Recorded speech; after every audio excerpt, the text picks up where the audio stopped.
We have a good one because we're going to be here in South Florida. We're going to be at an outdoor tiki bar. Screens all over the place, good-looking girls.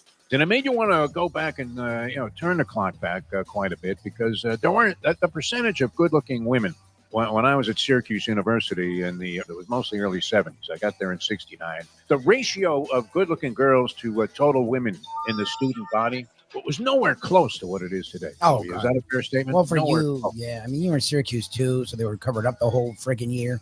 I mean, FSU was literally renowned, and working out was a big deal at FSU. So, like, the women were in great shape. Plus, you had FAM and then TCC, and the women were fantastic. And it's an era where people were taking care of themselves. That's the other thing too. When you were going to college, we didn't know all the things we knew about nutrition, about exercise. People were very active. It was extremely talented, to say the least. And you were in the sunshine, Lubie. Yes, as you mentioned, this was the weather helped. Frozen tundra time. I mean, you were likely to pick up a girl who looked like Jerry Kramer. Just because he might be able to throw a block. We didn't get to see much. The general rule of thumb was if you didn't find somebody to shack up with for the winter at registration, you were going to be pretty much out of luck. You were going to be going to the gym in the cold and trying to play pickup basketball and maybe hoping some of the guys that were on the Syracuse team, whether it was freshman or varsity, were in the gym there so that you could get the feeling that you could have competed. And then how did Jimmy Boeheim overlook you as a walk-off for the squad? The time. Wake up with Defo, joined by Lubie. Welcome to the Defo Show. Very pleasant. Good morning, everybody. Another beautiful day here in South Florida. I hope it's as pleasant and or anywhere near as nice because here we are, Lubie. We're in springtime, and a lot of things are going on around the world of sport. Now, we've had a little bit of a hiatus here from the NCAA tournament last couple of days. It seems like some of the speculation has kind of dissipated as people are people in wild anticipation of tomorrow, Lubie? They should be on the baseball front, that's for sure. Opening day of the Major League Baseball season is tomorrow. Many other things happening around the world of sport, but I haven't sensed as much so-called NCAA tournament fever over the last couple of days. A lot of people, I would imagine most people are in pretty good shape if they played in brackets because of the gagging sea of chalk that's mostly been prevailing. So almost everybody will tell you, you ask them, isn't that a weird thing? Because do you really care about the answer? When you ask somebody, Lubie, you're in a bar somewhere and somebody, hey, you watching the tournament? Yeah. Hey, how you doing in your bracket? What's the most common response other than buried in most years? This year, it would be, well, all of my Final Four teams are still in it. Which tells you what? That it's been a gagging, menacing sea of chalk. Nobody's been knocked out yet among the heavyweights. And so we'll see if that whole thing holds up and whether or not these number one seeds. I can't imagine. Could you possibly have predicted and still had any sense of dignity and self-pride, Louis, that the number one seeds, all four of them, would make it into the Final Four? I had to deviate. I even had to deviate, Mr. Chalk over here. I had to deviate myself. And I'm a little bit reluctant to admit that I put Michigan State in there because I was not impressed with their last game. I don't know. They were life and death in that one to beat New Mexico. Richie Pitino, by the way, on the move. Coaches on the move. Who benefits more? Now that players are getting paid gargantuan sums of money, I would have to say players benefit more than coaches. But it's always been a coaching carousel centered around the NCAA tournament. And now Richie Pitino, Sean Miller takes that Texas job, which we were talking about. Did he do that before we were talking about it? Sean Miller, he accepted the job, I believe, on Sunday night. I think Yeah, I had heard of it. Monday. Go ahead. What were you saying? For Monday's show, I had heard of it. You started talking about other things, so we moved on past it. But yeah, by Monday, it was news. So you don't even bother correcting the old man anymore. You just let the guy exhibit all of the dementia in the world. Well, you move on. Well, I didn't see that. I was reading an article online about how this Texas job would be one of the most coveted jobs and was an ideal spot for anybody to land. Yeah. Like I was talking yesterday on our conversation show with promising boxer who's going to fight for a world title. He's 22 years old, been fighting since he was 5. He hails from South Florida, real polished and respectful young man. And he's going to get his title shot. And you were thinking, okay, so how tough was it to bring this guy along? I was talking to his manager as well. And he said, well, some guys, he was talking about his trainer, how he was instrumental in this kid's development. And he said, it's pretty easy to train Manny Pacquiao. And yet, Freddie Roach, who became, I think that's really what brought him to world acclaim. Now, he had trained other boxers, and he's outstanding with everybody that he works with, and was a fighter himself, but was sort of prominent in the early days of ESPN. But Pacquiao literally fell into his lap. He walked into the gym. He had received notice that he was going to be in this fight, a fight card in Las Vegas, and he was taking on a guy who was considered to be the second coming of Azuma Nelson, a brilliant fighter. And Pacquiao walks into the gym because he doesn't even have a gym bag or a pair of boxing shoes. And he says, hey, I got a fight next week in Las Vegas. Can you help me? And so that's how that whole relationship got started. But yeah, I mean, in some cases, when you're looking at trying to train somebody, it's a lot more difficult task. And some of these coaches, look, they go into difficult situations to prove themselves. Sean Miller's proven himself in other places, but I don't think you could lose if you took the Texas job, can you? Texas job's weird because there's a lot of money there, and that is what people think they need. But if you look at the last few coaches, Shaka Smart is a great coach. Shaka Smart's had success everywhere. He didn't struggle there. He struggled to make them happy there. If you notice, he's been at Marquette now a while, and he's just staying there because I think that is his hometown or his home area. But also the expectations, because there's a lot of money attached to it. Again, the dude that they just got rid of, Shaka Smart, the one before him, like Rick Barnes had success there, but there's so much money attached to that job that they just assume that they're going to win. And they usually don't, especially the basketball program. I mean, the football, well, look, we've seen the football program have their struggles too, with being happy with high price, high profile coaches. So yes, it's a great job in the sense that the money's there. They'll do whatever you want. NIL wise, the facilities are fantastic. The fan base is highly involved, and now they're in the SEC, so it's even more so.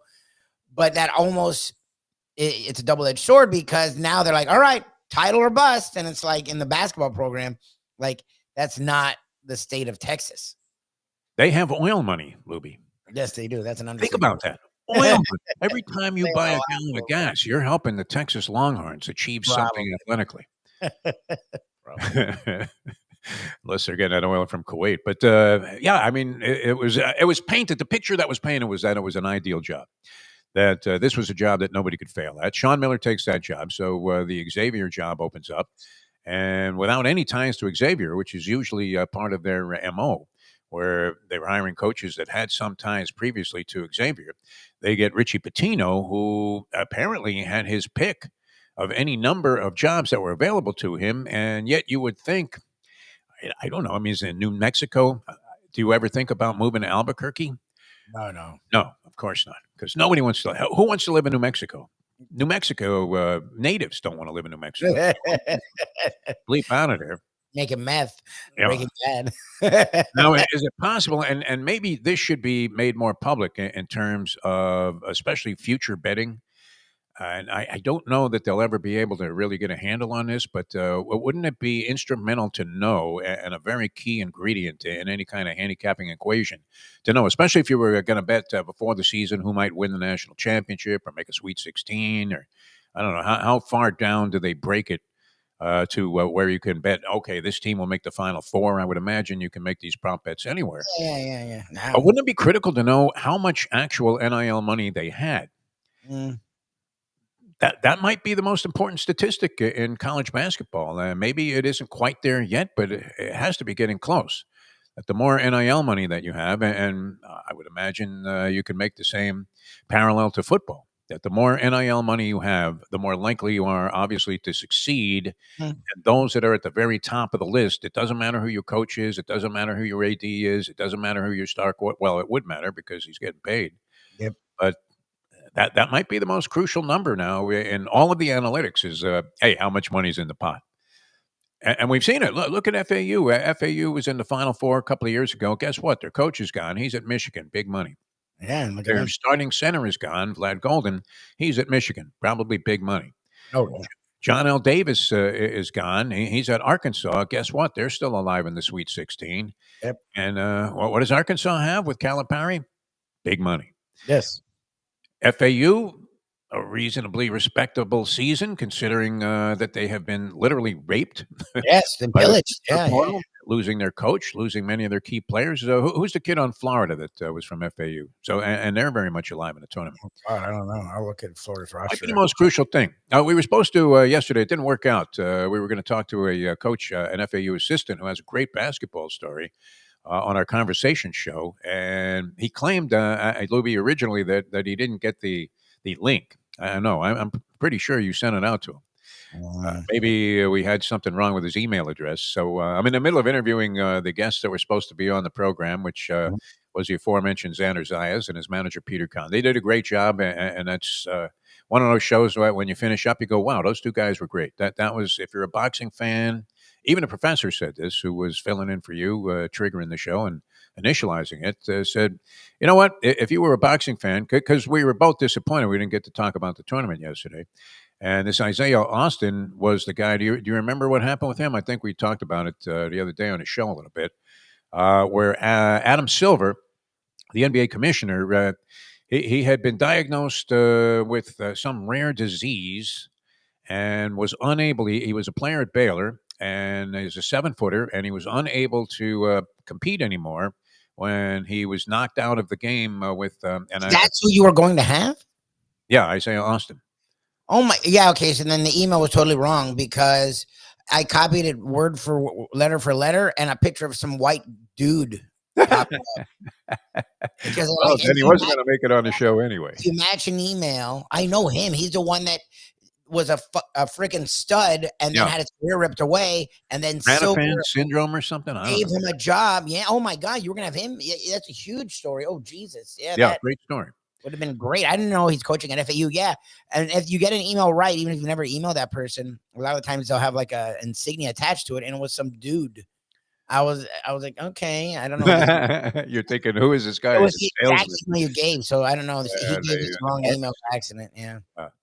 Well, anyway, it wouldn't worked out anyway because he ended up getting called into a meeting about 5 minutes after he was supposed to appear on the show. So that worked out. Okay. So, and you know how this goes, Libby, because you do end up doing a lot of it. You're trying to do a show, and at the same time, you're producing the show. Yeah. And now with this technology, you're getting calls. Hey, I can't find my way into this thing. I'm punching all the buttons here. I don't know what to do. So I'm interviewing Xander Zayas and Peter Kahn, and like I said, they were great. I could have talked to them all day. Nice. But nonetheless, I was planning on, okay, let me wrap this up and get to this basketball stuff. Oh, that's a good. So now I'm getting a call from Isaiah Austin, and the call was going to be to tell me, I believe, not only that he couldn't sign in, but that he was going to be called into a meeting in about 2 minutes, which so it would have been a disaster. Next week, then. I think he's going to probably do something with us next week. Great story. He was the guy in 2014 NBA draft, Adam Silver, because of the sort of tragic nature of being deprived of his pro basketball career and the glory of being drafted into the NBA in the first round. Coming out of Baylor, Adam Silver actually had a special draft pick inserted between 15 and 16 that year, and it became Isaiah Austin. And do you remember that? It was like really yes. Yeah. That's why the name seemed familiar, and then I was like, I don't know, maybe I'm wrong. What do you mean? He called him up. They did the hat thing. They did the whole thing. They interviewed him. You couldn't help but cry. I mean, it was one of those. They hired him into an NBA position right away. Yes. And he was supposed to be like a first-round pick. He was a beast. That was a really good Baylor team, and he was one of the best players in the country that year. Yeah, it was a huge story. I remember it being a big deal. Good for him that he's found his way in coaching. That's really cool. Yeah. So I mean, and because of that, I guess I didn't maintain the high level of tournament fever that I had because I was looking forward to discussing. And I don't know. I mean, do you think today other things would take priority? Would they not? Even though the tournament resumes tomorrow, and as I said, with the brackets, everybody's well, my Final Four teams are still all alive. It's like, good, go bleep yourself, will you? It's like the guy that shows you a winning show ticket on Secretariat, and you're looking at the guy and going, "You going to cash that? Why don't you just frame it?" And it shows what an idiot you are for even betting this horse show. I think there were only 5 horses in the field that day. Exactly. And you have Secretariat to show. Get the hell out of here. All right, welcome back. This was great. People think that Pat Riley is finished, And there's been a lot of speculation. He's 80 years old. He's lost control of the franchise with the Miami Heat. Now, you know my stance on Pat Riley. It's been stated many times here in the program. I will never deviate from it. I don't care if he's exhibiting just incredibly large signs of senility. And he's still running the franchise. I don't know. Does he step down at some point, Lubie? What's your anticipation there? Yeah, I mean, he's 80. In the next year or two.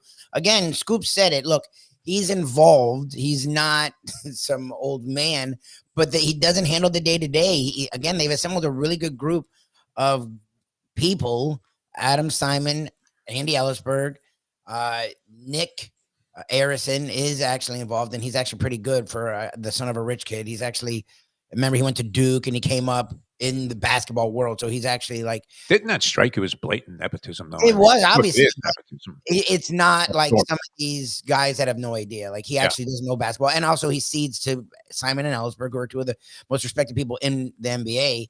And then you have Spo, again, a guy who knows personnel, a guy who knows coaching. All those four people, from what we know, work really well together. And Riley's there, and he's involved, but he's not. It's not like when the Shaq trade happened, and you could point right to Riley, and Ellisberg was just the money guy. Like Ellisberg's a straight up GM now. He's highly respected. Isn't that amazing? I mean, I go back with Andy to when he was an intern with the Heat. Yep. And I'll never forget, he was always a really good kid. And we used to do this Sunday night sports rap show on Channel 33 with the Mad Dog Jim Mandich. So it was a live 1 hour show under the theory. And this was around the time that these kind of shows were becoming popular as part of your regular news package, where after the news was over on Sunday night, they would have a Sunday night sports show, and they'd go into it for like 15 minutes, sometimes a half hour. So we're doing an hour live show. And Mad Dog was inviting, and we had great guests coming on that show, almost as a matter of routine. So you would have like Zoe coming on the show, or whoever was prominent at the time. And Andy Ellisberg was the guy that drove the guy from wherever he was to the studio, and then sat there for the whole hour while the guy was waiting to come on. And then he drove him back. That was his job. To see, I mean, it would have been hard to foresee that this was going to evolve. And I like these kind of stories. I always love it when the organization rewards somebody for hard work. He'd have a Is it always justified? I don't know. But in this case, I mean, you couldn't go into a more difficult category, could you? You have to be beyond a Rene Descartes math genius to understand the nuances, the idiosyncratic nature of is that the right term to use? It sounded good, didn't it? Yeah. You need to be very like focused, detail oriented with the way that the cap is and stuff. Are you kidding me? Who could understand it? And the NBA one's even crazier because it's not even a hard cap, but it is a hard cap. Like the NBA cap's nuts. Like I still don't understand trades where you have to trade equal salary for equal salary, and then I mean, how far into the distant future are they trading draft picks now? Well, we got a 2044 draft pick. What? Who gives a flying one about that? I mean, you're looking on hospital birth lists to see, okay, anybody over, 17 pounds born today? On the draft, that could be your future player. Exactly. But anyway, those I think, the point being, and the reason I brought this up, the point that Riley is shot, I think is very, very unjustified, and an opinion that really is empty, because look what he did last night. I mean, what he did. Look what he did last night. He got even with Jimmy Butler. He embarrassed Jimmy Butler. He pays tribute to the guy first. How great is that? That's like one of those deals where they kind of suck you in. I don't know. I mean, this is kind of common now where certain people that are powerful and prominent, and yet they need to be constantly stroked. I don't know if that rings a bell with you with anybody. And that's all they want. They want everybody to bow down to him and say, hey, you're the greatest, Jimmy. You're the best. Mm-hmm. So what does Riley do? He makes the guy feel comfortable as he puts a very brief video up. I didn't watch it. Okay. I watched it online. I tuned in the game because it finally hit me. Wait a minute. This is happening right now. I'm watching TV and I'm perusing channels. I was kind of zeroed in on the Miami Open tennis last night. And I keep trying to get into the NIT a little bit. I don't want to disrespect these other tournaments, but telling you the truth, Lubie, I can't identify which it is, the NIT games. Can you?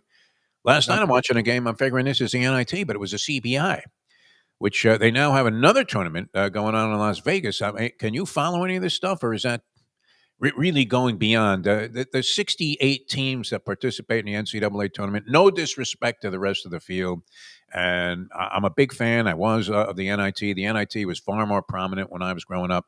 First college basketball game I ever attended. We were talking about this. We've mentioned it a couple of times to different people, including the great Jim Larinaga.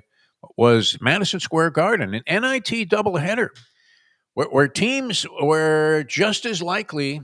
Is this true, Lubie, or is this just a blatant falsehood that I'm about to deliver here? I believe there was a time, and maybe some of you old timers out there will remember this, where it was actually just as prestigious, if not more. And teams had to make a difficult decision whether they wanted to go to the NIT and try to win the title or the NCAA tournament. Is that total BS, Lubie? What do you think? It would be hard for you to imagine that because by the time you were born, I mean, this was already completely lopsided. But as I recall, it was quite a distinction to be the NIT champion. No, back in the day, supposedly the NIT was a bigger deal than the NCAA. Because you had to be invited. Man, the NIT supposedly was a bigger deal until, I guess, the 70s, maybe 70s, 80s. And then I don't know if it lasted that long. I mean, we're talking 1968. I was thinking the 60s. The 60s, the NIT was a bigger deal. And then I don't know what, I watched a whole documentary about it years ago. So I don't know. I don't remember like why it flipped, but like the NCAA become more of a because again, I guess in the Northeast, NIT was a big deal. And then once college basketball became more national, the NCAA was a bigger deal than the NIT. Yeah. But at best, I mean, it was almost the equivalent, if not the equivalent of the NCAA tournament. Now, look what's happened. I mean, you're watching these games and it's empty gyms. Oh, the NIT. You can't, like I said, I didn't realize that this wasn't the NIT I was watching last night. Oh, that was. So I'm looking at this and then I realize, oh, geez, Jimmy Butler is about to make his debut back at the Kaseya Center now, as it's known, for the Golden State Warriors. And I'd been on the Greeks radio show, and he actually had me call back after I had already done the segment because he said, I forgot to ask you about Jimmy Butler. What do you think about that? I'm like, I really don't think that much about it, to be honest with you. I got tired of Jimmy Butler. Yep. Those kind of guys really alienate me. And, you know, like I said many times, I'm not Robert De Niro in The Fan where I'm obsessed with this stuff. Yeah, you know what? The guy's making $50-60 million a year. And as I said, Chaz Palminteri had the perfect line about Mickey Mantle in A Bronx Tale when he said, you think Mickey Mantle cares about you if you get something to eat tonight? Bingo. No. He's making at that time. He's making $100,000 a year. But what is he worried about you? I mean, imagine what it's like. How staggering must it be, Lubie? You can't screw this up unless you're Mike Tyson and you marry Robin Givens. Yeah, where you have $60 million coming this year. Yeah, just in a year. After the season's over, you have another $60 million coming next year, and another $60 million after that. Yeah. How sensitive can the guy be? So that kind of alienates me completely, and. I don't know, the Jimmy Butler story kind of became, you would have to say, very boring, didn't it? Where every day it's another drama. Oh, well, he didn't make the team playing today. He's going to be suspended for 2 games. I thought the whole thing was done. Like, look, and the professor will defend it in the sense that, well, he's older. He was drafted late first round. He was tough and rough and tumble guy that got contracts but didn't really get his superstar money till later in life. All that's true. And he sees the end of his career and he wants one more big contract. Again, I agree with all of that. The Heat agreed with all of that. Doesn't mean you have to go out the way he went out. Like, there's still none of the justifications devil advocates cover the way he went out. None of them. Like, no, there is no justification for it. Well, the Heat have been shown that they'll work with guys. Like, the Heat don't want to pay you, so why would they be jerks to you? They have somewhat of a negative history too. I mean, the way they treated Dwayne Wade, but wasn't exactly. Well, because Wade was getting older and wanted the money, and it wasn't like he had sacrificed money. He has sacrificed money, and I think he earned the money. I'm not, and they were in the wrong in the Dwayne Wade one, and they've admitted that. They've admitted Anthony Carter, the minute his contract expired, boom, he was gone. That was their agent being an idiot. They didn't even give the guy 5 minutes. Again, Jimmy Butler, the story he had, the life he had to get to where he was. You want your money?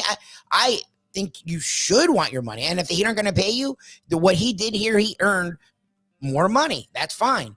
But the way he was going about it, it wasn't, even from a business standpoint, it was just stupid. Like, you want to create value in yourself, and then either they'll pay you or they'll trade you and get you paid. It just didn't make sense from any angle. That was my problem with the Jimmy Butler thing. It wasn't that he left and it didn't work out in the end. That's fine. Breakups happen. It was weird. It didn't behoove anyone. The way he was behaving didn't behoove him, and it didn't behoove the Heat. It just didn't make any sense. It was totally illogical. So how do you defend something that's illogical? You could try and understand it, but I would never defend that. It was just freaking weird. Hey, look, in this business, it's not uncommon to have somewhat of an adversarial relationship with management.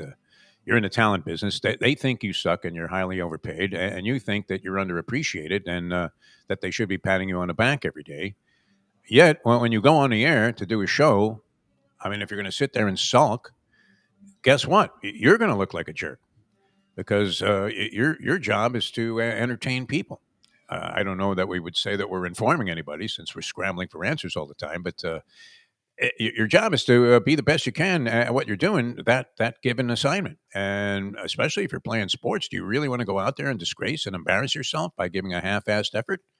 No fan ever appreciates that, and I think it's a denigration to the guy's reputation. And it doesn't take long to get sick of it, Lubie, because especially when you see that it's irretrievably broken, as they say in divorce settlements, and the relationship became irretrievably broken. So now he goes to Golden State. They've lost 2 in a row. Golden State, they get crushed like a grape. But how brilliant was this on the part of Pat Riley? And I don't know if there was any deliberate instructions given to the Miami Heat players last night, because they've been uninspired. They finally snapped a 10-game losing streak and beat the Charlotte Hornets, which is no great distinction. So they get off to Schneid there. And now Golden State comes to town without Steph Curry, who was on the bench but was not in uniform for last night's game. He's been nursing an ankle injury and just returned to the team for the remainder of their road trip, but was not scheduled to play last night. But what a beautiful orchestration of the demise, a subliminal shot in the back, a knife in the back of Jimmy Butler, where they play the tribute. It wasn't a very lengthy one. It seemed like it was a minute long, maybe. I mean, and the highlights were great. Just left. Highlights were good. I mean, look, it was a nice gesture on the part of the Miami Heat, but the Miami Heat have done some strange things. They have Marino's jersey hanging in the rafters. For God's they have Jordan's jersey. Jordan, come on, man. For the city. He never played in the city. Yeah, I mean, if ever you were thinking signs of senility, it would have been always worried. Yes. With the decision to hang Michael, a guy that ruined you for years. He could not get past Jordan. I mean, is that still up there? I mean, if you were going to set something on fire, never mind the American flag. I mean, it should be that, right? I mean, I hate Rick Lundy. What are we talking about? But so that was great. Made Jimmy Butler feel like he was welcome. The crowd was a mixed bag, Lubie. It wasn't any overwhelming ovation for Jimmy Butler. You could hear the smattering of boos in there. It was one of those mixed reactions, kind of like when the Philadelphia Phillies had on Father and Sunday Darren Dalton's kid being introduced, 2-year-old kid. And some of the fans were actually booing, drowning out whatever level of cheering was being exhibited. I mean, the decibel levels on the booing were significantly larger. So he has that happen, and then he goes out and just lays an egg, Lubie. 11 points in the ball game. The Greek asked me if I thought Jimmy Butler was going to go over or under 21 points. That was way under. Again, he was exactly what I've said he is. Even if you look at the games in the Golden State, he's had like 3 decent games. He hasn't had any great games. He's had games where if it was another play, you'd call it a good game. But the Jimmy Butler, we know they weren't good games. They were decent games for Jimmy Butler. And he's had like 3 of them. Like most of his games have been high teens, mid-teens. But he's been fitting in well. That's been... They've been winning. He hasn't been doing anything. If you watch, that's the thing is... I believe, though, if you look at the stats, I was listening to somebody with some rhetoric on this last night or a couple of nights ago, and they were saying he's their leading offensive rebounder, is their leader in getting to the stripe, which is something they don't do a lot of because they're mostly jacking them up from long range. And so he's doing some things that would be key components of winning. He's playing a better floor game than probably Andrew Wiggins, but not necessarily to the point where you would notice it. It's not glaring at you in a box score like a guy who scores 37. I'm not worried about the stats because, again, like you said, like we've seen guys contribute and not always have great stats. Bam does that every night. I watched their games and he does nothing. And then I'm like, and then at the end they're like, well, since they got Butler, I'm like, Butler did nothing the whole game. I'm like, I don't, what are you talking about? Yeah. So I was like, I can't wait for them to play without Curry and show it's not Jimmy Butler. Curry has been on a heater the last like month plus, last 2 months, and he's gone to like prime Curry where he's been carrying them, which we've seen him do in finals. Yes. And or not finals, because he's actually not great in the finals. The last finals was when he like carried them to a title. Like, bingo. No Curry. Jimmy Butler had to be Jimmy Butler. And you now realize you have 2 years more of that. And that's why the Heat traded him, Kendrick Perkins. And that's why it wasn't this bad trade for the Heat. It was a great trade because you got him out of the goddamn city. Is Perkins getting a piece of that $60 million? Probably. He loves. You couldn't be painting any more of a glorious picture. And in fact, now that you mention it, I think it was Perkins that was quoting these stats. I mean, all right, so that junks and debunks my entire theory. No, it doesn't. Look, they've been winning with him. He gives them heart and he gives them toughness. And yes, he gets to the line even when he's old and dead. But he's not like he's getting like all this credit. And when you watch him play, he's actually not doing any more than Wiggins was doing or is doing for the Heat. A solid role player. Bingo. For $60 million. Like Alex Caruso out there. Yeah, for $60 Give him a little headband, which he does wear. So, that was kind of interesting. That the reaction last night. We were looking forward to it. I thought maybe he would go off and score some points, especially without Curry in the lineup. So naturally, I buried my adoring public by mentioning on the Greek show. Is Palm Beach folding as a county after I said that he would score more than 21? And why would I think that, Lubie? He thought he might come in. He's the type of guy that would come in with the proverbial, I hate to say chip on his shoulder, but that he might come into that game with a little bit of an edge. But leave it to Pat Riley to orchestrate a system where you think there were direct instructions given to every Heat player, do not let this man do anything against you. Well, supposedly, they just singled him up. They didn't even double him. They were just running ones at him, and he had no clue what to do. And he said before the game, yeah, I know these guys. They know me, blah, blah, blah, blah, blah. Well. Anyway, it was brilliant, and I credit Pat Riley with all of it. You know, I'm overly generous when it comes to Pat Riley and the things that he does. I mean, he's made his share of mistakes. That year that he gave everybody huge contracts after they came back from being 11-30 to end up at 41-41. And all of a sudden he thought, wow, I really have a nucleus here. And then the next thing you know, he's given Deion Waiters, James Johnson. 4 years at $372 million. And then Waiters was last seen swallowing a bag full of gummy bears and thinking about jumping out of the team plane. Money can ruin you, Lubie. As much as I need some to just sustain myself, it could definitely be a detriment. All right, I'm hoping you don't have this in the files, Mike Lubitz, and files would be the appropriate word, because I was trying to figure where I used to deliver that lame, poetic position about opening day and the glamour of opening day in Major League Baseball. I hope you didn't save any of those. I have them, but I don't have it ready. I can play tomorrow. The Marlins have sucked the life and sucked all of the romance out of opening day, though. I was perusing. Is this a barometer to measure fan interest? I would have to imagine that you could use this as some kind of analytic, where you look at the price of tickets that are available on the secondary market for certain sporting events or concerts, whatever. And the Marlins, by far, had the lowest price on any opening day tickets. Yeah. You have a phenomenal pitching matchup. If you never watched another Pittsburgh Pirate game other than the ones that Paul Skeens starts, that would be more than justifiable. But Paul Skeens is must-see baseball TV. Yeah, he's the guy right now, like pitching-wise at least. I mean, it's not exactly. I used to love going to Shea, and the matchup would be Tom Seaver going against Bob Gibson. Now, it hurt being a vendor on those games because if you look at time of game, go back in history and look at some of those old box scores, where would you find that? On like microfiche at a library somewhere? But a time of game would be like 158. And you're thinking, wait a minute, this was post that era. You were looking at games and they finally did a few things, took some measures to try and combat the overall boredom quotient that was involved in these Major League Baseball games. And so you were looking at 3 hour plus almost every night. These games would transpire in a split second. You'd look up on the scoreboard. It's already the 7th inning. It's 0-0. Seaver's got a 1-hitter going, and Gibson has given up 2. And that was it. There were 3 base runners. Nobody walks. Everybody's striking out on 3 pitches. It was classic stuff. You have that kind of matchup, I think, going on opening day at here, yeah. Lone Shark Park. Yeah. Contra and a former Cy Young winner in Skeens. Yeah. So where other tickets for opening day are going in the neighborhood, 100 plus was fairly common. You had some of the lesser, lower markets that tickets were 50. I saw a couple in the 30s, but those were like really teams that are completely non-attended on a regular basis. $25 for tickets opening day. Imagine that. We bring in Tony Segreto. How many have you been? That excuse me 1 second. Yeah. That was the Miami Heat. They want my jersey, high school jersey.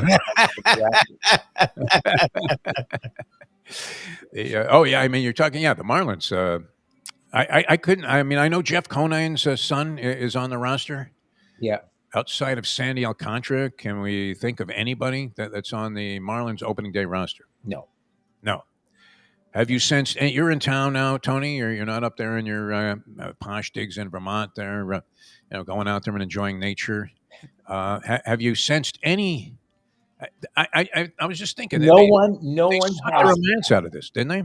No one has said to me, "Hey, it's opening day for the Marlins." No one's even hit you up for tickets, Tony.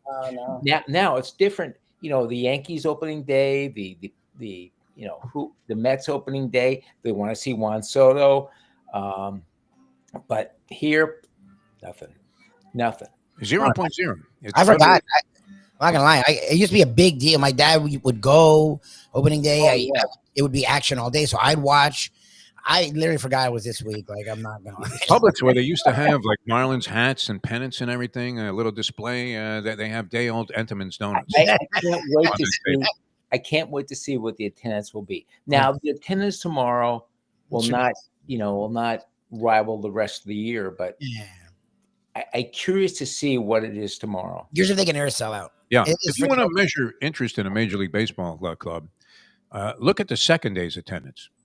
Or look at the dog days of August. Well, I don't know that we'll make it there with any interest in this particular. What date will be the mathematical elimination from postseason play? And they have a new manager who I can't even think of his name. Who's the new manager? Is John Calipari managing the Marlins? I have no idea. Patino is leaving. Patino is leaving the Lobos. Richie Patino. Miami. Yeah. He could. You know what? And it wouldn't matter. It would be just as futile an endeavor, you would think. You could dig up Casey Stengel. He couldn't do anything. Clayton McCullough. I don't even know the name Clayton. I think he was a bench coach with the Savannah Bananas. Actually, they might beat the Marlins. Is this a comedy show or is it this is sports? Well, I mean, look, I was going to have Lubie. I forgot to remind him of this, and I'm glad I did or I didn't remind him of it because I used to do these DeForest files. I'm going to resurrect it at some point because I think it fits with the modern streaming type of approach. It's a short piece that has some punch to it, and it's very, very amenable to having an advertisement in there that might get some prominence if you're getting a reasonable number of views. The sponsor would be prominently featured there. So, and I used to do this because I was, out of material most of the time. I mean, it's hard to do these 5 days a week, and I was doing them at the last minute, sitting down going, oh, bleep. I forgot to do it the Forest Files today, and Lubie would see me typing away like a maniac in there as he was telling me guys that were going to be on the show. I'm like, leave me alone. But I would come up with this cornball stuff about opening day as if I was writing an adaptation of Casey at the Bat. Yeah. I could see you doing this, Tony. I literally could see you doing this on the NBC News. Very Tony.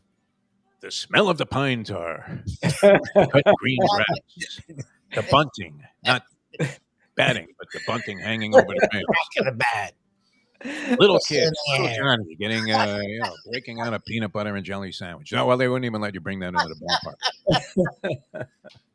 Would they have like a cork charge, a corkage fee if you brought your own food into the ballpark? Would you be willing to pay it? I think the Marlins allow you to bring Marlins, your own stuff in. That's one of the few, Marlins always did. I don't know if probably the only good thing they do. No, like my you can bring family. in a bag full of La Spada subs for you and your crew. If you buy made stuff that like not from home, you can't bring like eggplant parm, but like if you go to a place and get sandwiches and stuff, we used to always bring it bags of as long as it's closed, sealed for safety purposes. They were cool about it. Like honestly, that was the one positive about going.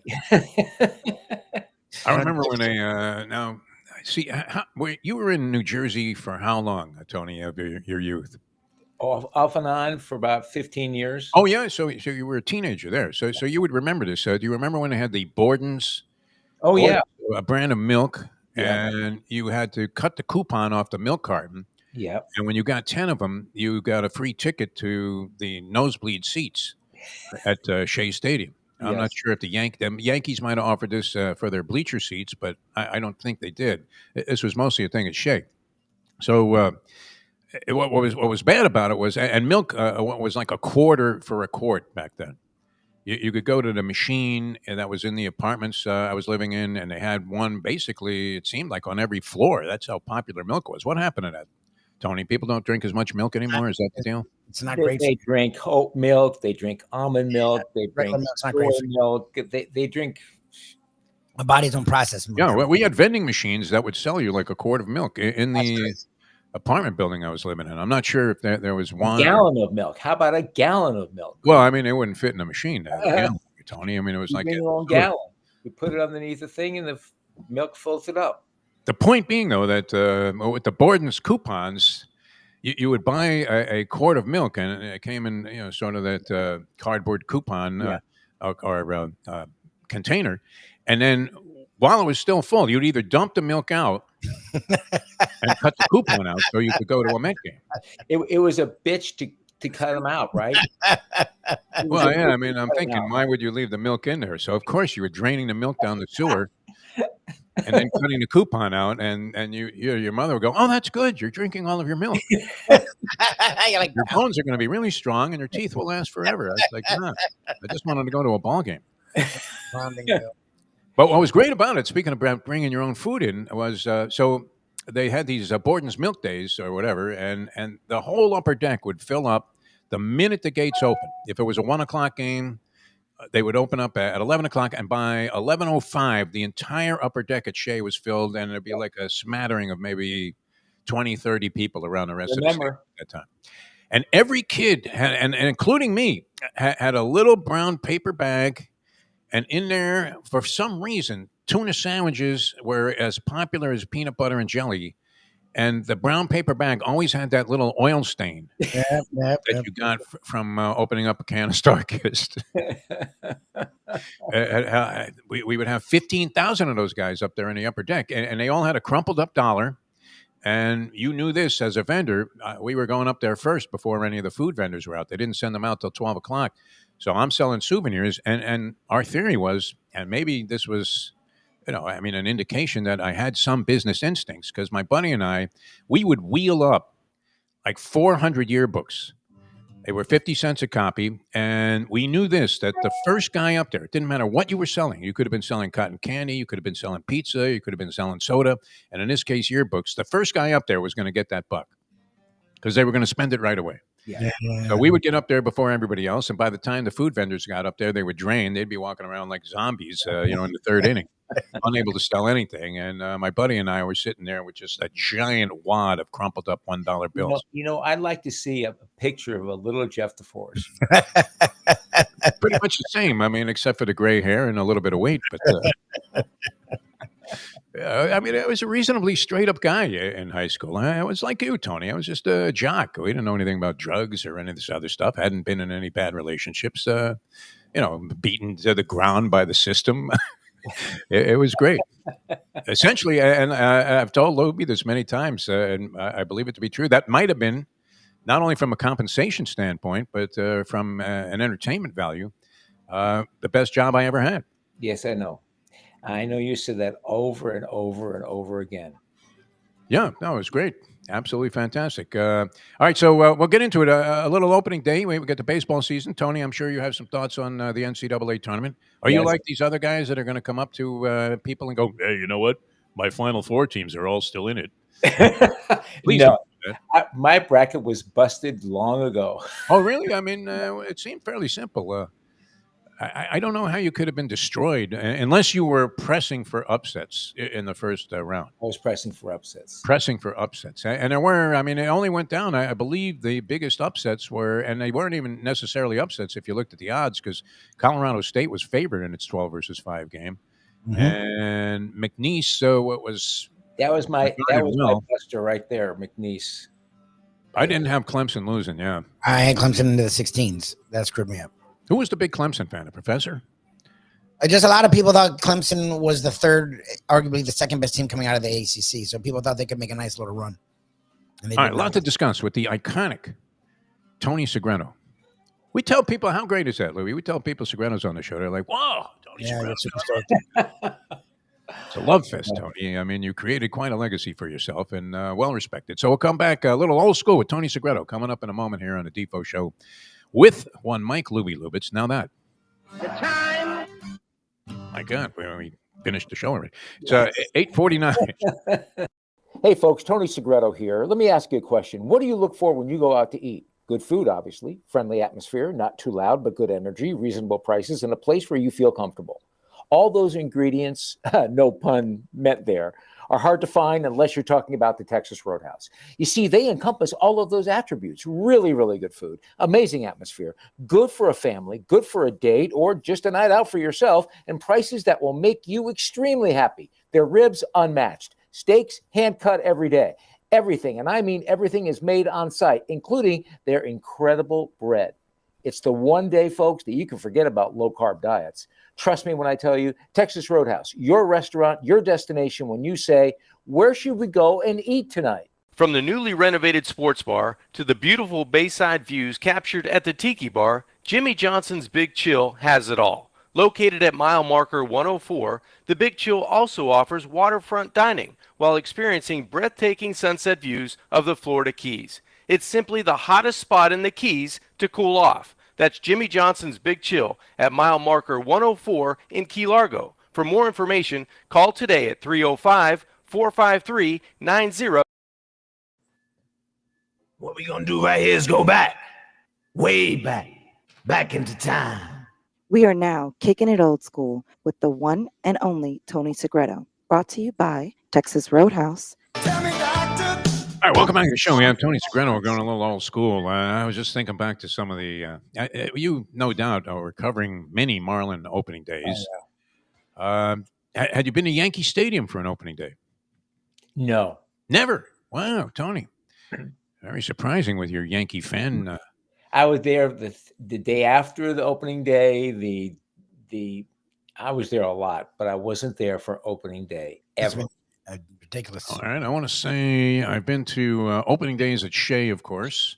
Yes. I believe I was at a Yankee opening day, although that's debatable. The memory's a little foggy on that. I know with certainty that I was at opening days at If Shea Stadium. anybody out there can remember if Defo went You to opening saw me there. stadium, let me know. Well, I was among the now 400,000 that were on hand on that Father's Day Jim Bunning perfect game at Shea Stadium. I actually was there. And the real test on that, if anybody says, oh, yeah, well, I was there, ask them who started the second game for the Philadelphia Phillies. And if they don't know the answer, that it was Rick Wise, because nobody left. I mean, imagine that guy pitches a perfect game in the first game of a doubleheader, and you can't wait for the second game to start. That's how much we love baseball back then. Yeah. But I've been to California Angels, now Los Angeles Angels, but California Angels at the time opening days. Los Angeles Dodger opening days were always spectacular. And in 1997, 1993, when the Marlins had their opening day, wasn't that great? I mean, oh, that was fabulous. You know, where did the Major League Baseball make that left turn and not become the national pastime like football is now? When the game became just very pedantic and sort of boring, no? Yeah. Where did it happen? I can't think of it, because back when we were younger, speaking of old school, I mean, I used to get my textbooks, an old textbook, and take the transistor radio and cut pages out of it, outline the other radio, and slide the radio in, and put the radio in there, and carry the book to school. Yeah. And have the game on. Sure. During the afternoon, during the class. You had a little transistor in your desk. Yes. They didn't have earphones back then, so you couldn't act Oh, like you were they having a had hearing. that one earphone with long coil. Yeah. And it just You're taking a test, and everybody's real quiet, and all of a sudden you go, the man, I remember when the Pirates beat the Yankees. Oh, in 1960 World Series? Yes, I remember this. I'll never forget this. Michael Postek was behind me and hit me over the head with his book because the Pirates beat the Yankees. Oh, that was something. I've told the story many times here. That saved my life. I don't know where I would be today had Mazeroski not hit that home run, because I was literally in a loser leaves town situation as I was 9 years old, and we had booked all the action against the Yankees in the World Series, my friend and I, and it probably was about anywhere from $9 to $15, but we weren't going to be able to come up with the money, and we'd already spent the money that we had gathered. So I literally was on the Myrtle Avenue elevator train. Why doesn't that surprise me? Well, I mean, it was a bad call. I don't know how I got duped into it, and I was a Yankee fan at the time, but I thought, you know what, here's an opportunity, because everybody's all over the Yankees. And you'll recall in that series, the Yankees won their 3 games like 15-2. Oh, yeah. And the Pirates were winning 1-run games by bizarre sets of circumstances. All things pointed toward the Yankees winning it. Of course. And they were winning in the 9th inning. And then I literally was on a train. I was halfway to Queens. I was going to have to disappear. And then a 9-year-old Jeff DeForest disappearing. 9-year-old, and we used to take the trains by ourselves. I mean, it was a time. It wasn't like there weren't some rough spots all around the neighborhood, but we felt like we could deal with it back then. You could always negotiate your way out of being jumped by 16 guys if you had a couple of baseball cards or something, or a pimple ball that you could throw out there, and they'd start playing punch ball with it instead of punching you in the head. But I was halfway to Queens, and then I had my radio, and the home run was called. Was it Mel Allen? Was he on the call? Mel Allen. Oh, yes. I don't know if it was Mel that had the call. I would imagine if you try to YouTube that, they probably have the Pirates guy making the call. But and it was such a reprieve. Literally, it was like being taken, like Carol Chessman. I don't know if you ever saw that movie where he was in the gas chamber 8 times, and at the last second they get a call from the governor, and the warden, who's very sympathetic to Chessman's cause, looks over, and there's the old 100-year-old guy with the white hair, and he goes, "Whitey, get him out of there." I felt like I had that kind of reprieve. All right. So no steam whatsoever here. I mean, the 93 opening day, could you have anticipated that things would go so far south, Tony? And with your journalistic instincts, I don't know. Could anybody? There was such euphoria that day. I'll never forget being out there. Wayne was doing the hokey pokey, and Billy the Marlin was super popular. It was a great day, but it was a flash in the pan. And did I think it? No, I didn't think it. But boy, oh boy, it's a distant memory now, because 93 is so long ago. When you think about where they were, where they've been, and sandwiched in between there are the World Series wins, and that's the only time the fans really got behind them. Yeah, they talk about this being a winning town, and it is. But so is everybody else except the Yankees and the Pirates and the Angels. Well, I mean, if you're a White Sox fan, I would imagine the White I'll have to Sox. take a look at that. I mean, how poorly attended some of these games are. It's not going to be great. Yeah, when you're like they got Louis Aparicio out there, and it's 1959 all over again. I mean, they are just absolutely horrible. If you're dreadful, fans don't go. Even the Yankee fans and when the Red Sox were abysmal in some of the periods in the 90s and the 2000s and the 80s, the stadiums were empty. I mean, again, look, when your team's decent and you have 100-year history, you'll get fans. When your team's horrible and is going to set loss records, even those cities don't get, like the Cubs. When the Cubs have been abysmal, you've seen Wrigley be empty. Like, and that's Wrigley. People just go to being Wrigley. Like, I mean, abysmal is abysmal, and the White Sox are not going to get a lot. I mean, they're going to ride with the Marlins this year. There's nothing like going up north and turning on a game on the radio and listening to it on the radio. Nothing like it. Everybody had it. I guess I would compare it to this. It was a little bit of a different vibe, but when you were stuck on the freeways in Los Angeles and you'd roll down your window because the use of air conditioning wasn't as prominent there as it might be in some high humidity cities like this. And you'd roll down a window, and literally every car lined up 3 lanes across in the front and in the back. All you heard was the voice of Vince Scully. Yeah. And everybody was listening to the game on the radio. Now, you would be at the beach in New York City. Yeah. Yankee games too. New York City. Yeah. Just turn it on, and it was the way we approached getting information.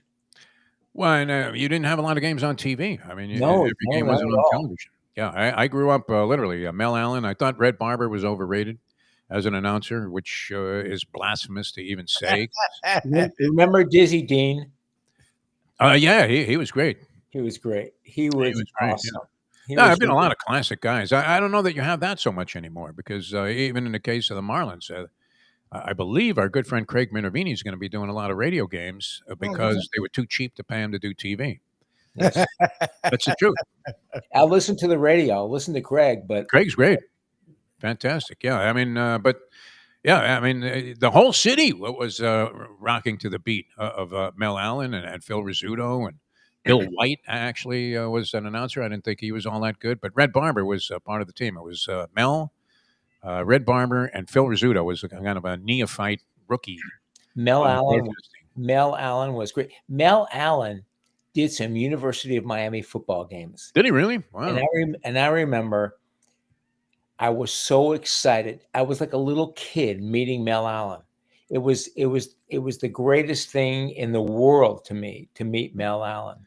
And he became more popular when he did This Week in Baseball. A lot of people around the country, I guess, weren't as familiar with him as they probably should have been. But no, it was a thrill. I mean, it was very much, like meeting anybody that you grew up with, and certainly those voices were classic, and have been documented many, many times, various publications and books and things.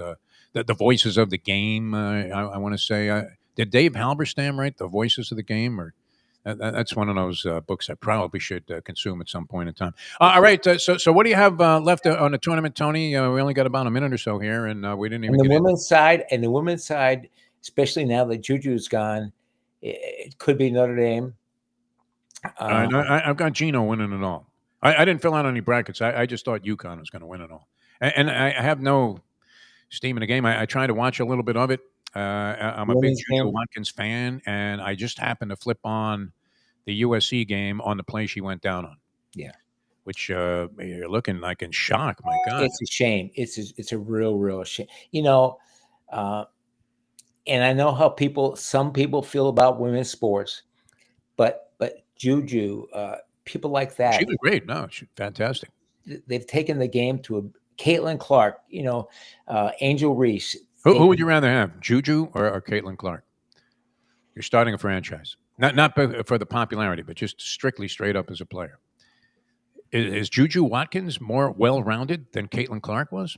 I don't know. Probably. And not getting the credit for it? What do you think, Tony? You're a big women's sports advocate. I think I still take Caitlin Clark.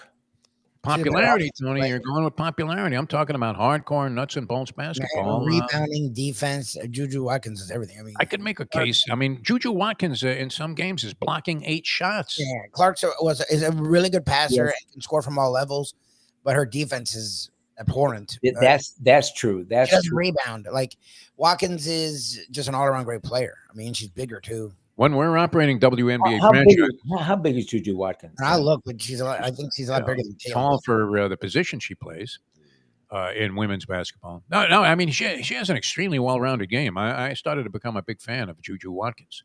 Because she reminded me a little bit of a Diana Taurasi type, where you're saying, wow, she's got Oh, that's funny. She's not even that. a variety of offensive skills. It's Not just just a wrong. shooter, but can take it inside, do all kinds of crazy stuff. Caitlin Clark is a phenomenal passer. Yes. But on the defensive end, Lubie hit it right on the head. Yeah, I think she's blown away by Juju Watkins. Yes. She's gone, though, so there goes my incentive to watch the tournament, except to see Gino gloating at the end when he's lifting the trophy and hoisting it over his head. All right, what do you see on the men's side? What do you have left? Is it Duke all the way, or are they going to be taken down? I'm sort of rooting, even though I have them in my Final Four, I'm rooting for them to lose. Yes. I don't know if that's going to happen. I'm looking for a dark horse to win it. And I hate to say it, but Alabama could win it. Wow. Ole Miss could win it. Ole Miss. Yes. That would be weird. Ole Miss. Wow. If they win it, that would really stun That would be weird. all Yeah. of the experts that had them going out in the first round to Yeah. either North Carolina. My bracket is busted. So Wow. You're just throwing things at the wall at this point. Yeah. But it becomes, after the first day, it becomes kind of like the guy that shows he was losing tickets at the track, which you have no interest in. And when people start talking about their brackets, even though you ask, you're not interested in the answer.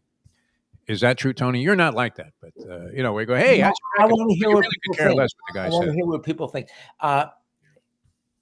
You were talking about just to go back a second. You were talking about opening day tomorrow. Mhm. Do you know the gym I go to? Not one person at all asked me about the Marlins, but they all asked me about other teams. Oh, yeah. Oh, yeah? Okay. There's still interest in it. Look, they couldn't be paying these salaries out if there was no interest in Major League Baseball. On TV. It's TV money. Provides a lot of content for these networks. Although, aren't they having some problem with the cable providers in the different states, the cable networks, where, I mean, they were getting shut out or something on some kind of a deal? I thought that was still in play. So we'll see. Anyway, it starts tomorrow. Maybe, Lubie, you can dig up one of these hokey things just so I can embarrass myself here on the show. An old Defo. And they weren't even very well done. I mean, that's the sad part. Remember, I used to have to write them like on handwritten because I had forgotten to do it. And then you would look at me with that look like you're not really going to. Defo, you ought to resurrect just a couple of them just to tell the fans what it's like. Yeah, I'll find it. It's not like that, though, anymore. That's the problem. No, now it's- everybody's just bitching about, hey, parking is $30. What are you talking about? The romance is sucked out of it, Tony. Sucked out of it. You want to do a point counterpoint? Yeah, I mean, you should hear one of these things, and then you'll see what I'm talking about. I've heard them. They're good. But the files themselves were good, but the opening day one was particularly lame. I'll be the first to admit. I mean, sometimes you have to be honest about your own work, Tony, and say, hey, you know what? That show was terrible. I really know that for a fact. I know that for a fact. Yeah. I mean, it can't all be gems, as they say. All right. So you have like a dark horse winning the NCAA tournament. We'll see what happens. That gets its resumption tomorrow. And I have the Irish winning the women's tournament. Okay. Of which I have to admit, I have little interest in the outcome, but nonetheless. I don't. My wife is really into the women playing. And I'm into both of them. But we'll sit and watch both games and both the men, and it's great. It's great. Now the men start tomorrow, right? Resume tomorrow, yes. 16, yeah. And the women start when? Friday? Usually the next day, yeah. Good question, Tony. You're asking the wrong guy. I don't know. Is the tournament still on? I'm not. Who won? Russell Wilson goes to the Giants. Friday. Play Friday. 1-year contract. That's okay. I mean, how much you're going to give him? It's a guaranteed $10.6 million. So Which Russell is nothing for a quarterback, a starting quarterback in the NFL. You're talking 30-40 million for Kirk Cousins, for God's sake. What do you think the Dolphins are paying? They already signed Lubie's guy, Jameis Winston, and they have Tommy Cutlets on the team already. I don't know if he's going to be around because they're probably going to draft. The speculation is they're not going to draft Shedeur Sanders, but they're going to drop, move up from the second round somehow. They like Dart. They want Jack Dart. I would imagine they're not alone. Funniest thing I saw, though, related to any kind of draft speculation was yesterday. And we always call it the schlock draft. I don't know how many of these you've done, Tony. You've probably done many. But Mike Tannenbaum's mock draft. Oh, my God. That must be amazing. What happened? You couldn't afford to pay Kuiper to come on there? At least a guy Mike Tannenbaum, a guy who buried several franchises. That's my favorite. And you're going to look at this mock draft and go, oh, okay, he's got Cam Ward going number one. That'll be the only one he gets right. Probably. His mocks are horrendous. I love it. All right. We have to get out of here. Tony, always a pleasure, my man. Tony, of course, brought to you by Texas Roadhouse Restaurants. You talk about value in a world where the buck doesn't mean as much anymore. Restaurant prices, just by attrition, have increased supposedly 40% over where they were at like just a few years ago, Lubie. Does that seem realistic? It's believable. Fast casual for sure. I mean, the prices have skyrocketed. How they do it, I don't know. So it's impressive what they're able to do at Texas Roadhouse. It's just and good luck to Ed Garcia and his Michigan. Michigan. It sucks. He was in New York doing meetings, so hopefully we'll get him on next week. His Michigan Wolverines in the Sweet 16. I always love when he comes over the green screen of the Michigan Stadium. That's my favorite part of the whole show. All right, Libby, you have a great day, and we will see you guys tomorrow right here on the program. We'll have a little opportunity for the Dave Gurgles Gurgly appearance and the trivia challenge. We'll try and give something away. That's always good. Have some tournament analysis as well. And then, of course, the professor will join us on Friday for the big board. So lots more to look forward to this week. Thanks so much for tuning in. We'll see you next time. For Mike Lubie Lubitz, Tony Segreto, I'm Jeff DeForest. We'll see you next time as we leave you now that. The time. It's 9:08. Let's go to eat a damn snack. Look what they done.